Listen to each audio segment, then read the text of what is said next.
आप लोगों को 4-5 घंटे से भूख लगी हो, चलो 4-5 घंटा तो बहुत कह दिया, 1 घंटे से भूख लगी हो और आपसे कोई कहे बस बनने वाला है, बस बनने वाला है, और होते होते शाम के 6 बजा दे, तो शरीर आपका अपने आप, आत्मा तो शरीर में रहेगी किंतु अपने आप मृत्यु के तुल्य होकर और कहीं बिस्तर पर लेट जाओगे। क्यों? आपके हाथ पैर में कोई ताकत नहीं बचेगी। इसी कारण आपने देखा जब कोई मरने वाला होता तो मरने से पहले कहते और भैया स्वास्थ्य कैसा? बोले भैया वो जो है सो है, किंतु अब खाना छोड़ दिया, अन्न छोड़ दिया। अन्न छोड़ दिया मतलब अब उनके अंदर कोई शक्ति नहीं जा रही, और अन्न साक्षात परमात्मा का स्वरूप है।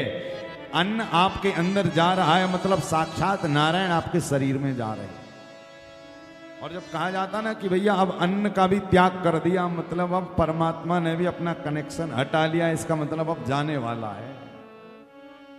अन्न का दान मतलब किसी को आपने प्राण का दान कर दिया। क्या? किसी को आपने प्राण का दान कर दिया। एक भागवत के परमहंस डोंगरे जी महाराज जो बहुत प्रकांड विद्वान भागवत जी के, तो उन्होंने अपनी भागवत जी में एक संकल्प लिया था कि जहां जहां हमारी कथा हुआ करेगी वहां वहां यजमान को अन्न क्षेत्र लगवाने पड़ेंगे। और वैसा होता था, हजारों की संख्या में लोग जाकर भोजन करते। और जब हम अन्न का दान करते हैं ना तो समय में पता नहीं रहता कौन कौन आकर खा गया।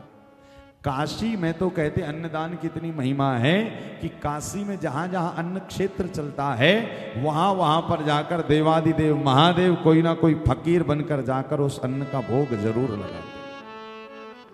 क्या? जैसे यहां पर भी अन्न क्षेत्र चल रहा है भैया, नर्मदा जी का तट है, गंगा दशहरा है, तो क्या पता महादेव कौन से रूप में आकर खाकर चलेगा। नर्मदा का तट है क्योंकि सिद्धों का स्थान। इसी कारण आपके दरवाजे पर आए, कोई भी आए, कुछ मांगे किंतु कुछ नहीं तो कम से कम रोटी के लिए तो जल का दान, अन्न का दान, और शास्त्रों में बताया सबसे बड़ा ज्ञान का दान। काशी इन तीनों की भूमि है जहां पर ज्ञान का भी दान मिलता है, अन्नपूर्णा अन्न का भी दान करती है और गंगा मैया जल का दान करती है। इसी कारण जीवन में अन्न का सम्मान करिए। शास्त्र कहते अन्न का क्षण, अन्न का कण और संत का क्षण जीवन में कभी छोड़ना नहीं चाहिए। क्या? तो गुण निधि ने अन्न का बहुत अपमान किया था, तो आज एक एक रोटी के लिए तरस रहा है। कहते हैं कि एक शिव मंदिर में बाहर जाकर बैठा हुआ, उसको बाबा से कोई मतलब नहीं, उसने कहा बैठता हूं, कहीं से कोई ना कोई व्यवस्था होगी। आज देखिए जब उसको भूखा रहना पड़ा ना तब उसको अन्न की महिमा समझ में आई। भैया जिसके घर में जरूरत से ज्यादा ठाकुर जी ने दिया है, जरा भी उसका अपमान मत करिए, जरा भी दुरुपयोग मत करिए, चाहे वो धन हो चाहे अन्न हो। कहते हैं वो बैठा हुआ शिव मंदिर के बाहर और विचार कर रहा है कि कोई ना कोई तो आएगा, और नहीं आएगा तो भूख के कारण प्राण निकल जाएगा। कहते हैं शिव मंदिर के बाहर बैठने की भी अपनी ही महिमा है। भाई कोई मंदिर के बाहर बैठा होता तो उसके कर्म देखे जाते, किंतु आज मेरे महादेव की मंदिर की ड्योढ़ी पर बैठा है, मेरे बाबा के अंदर का वो करुणा अवतार जाग गया, वो दया जाग गई। कहते हैं एक कोई सेठ जा रहे थे नारायण के मंदिर 56 भोग लगाने के लिए। विचार करिएगा, कभी शिव जी को 56 भोग नहीं लगते भाई, नारायण भगवान को ही लगते हैं। आपने सुना होगा बिहारी जी में 56 भोग की सेवा होती, या तो काशी में। तो अब ऐसे कोई शिव मंदिर में लोग नहीं, और प्राय इसी कारण भी नहीं लगते कि भैया बाबा के मंदिर में दरवाजा वरवाजा तो होता नहीं। महादेव कहते भैया हमारा खुला दरबार है, रात को 12 बजे भी यदि कोई आना चाहे तो बिल्कुल आ सकता।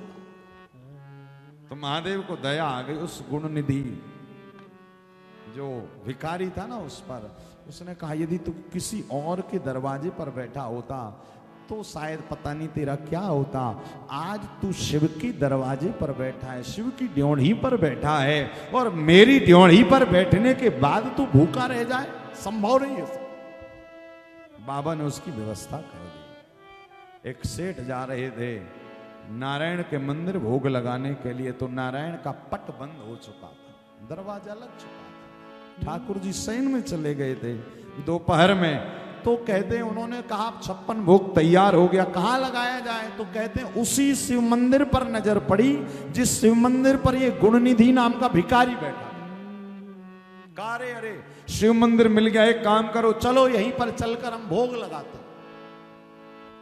कहते हैं वो सेठ श्रीमंत परिवार, वो महाराजा का परिवार उस शिव मंदिर के अंदर जाकर और बाबा का पूजन किया, बाबा का रुद्राभिषेक किया, दूध दही घी शक्कर शहद से बाबा का स्नान करवाया, बेलपत्र चढ़ाए और फिर उसके बाद भोग लगाया।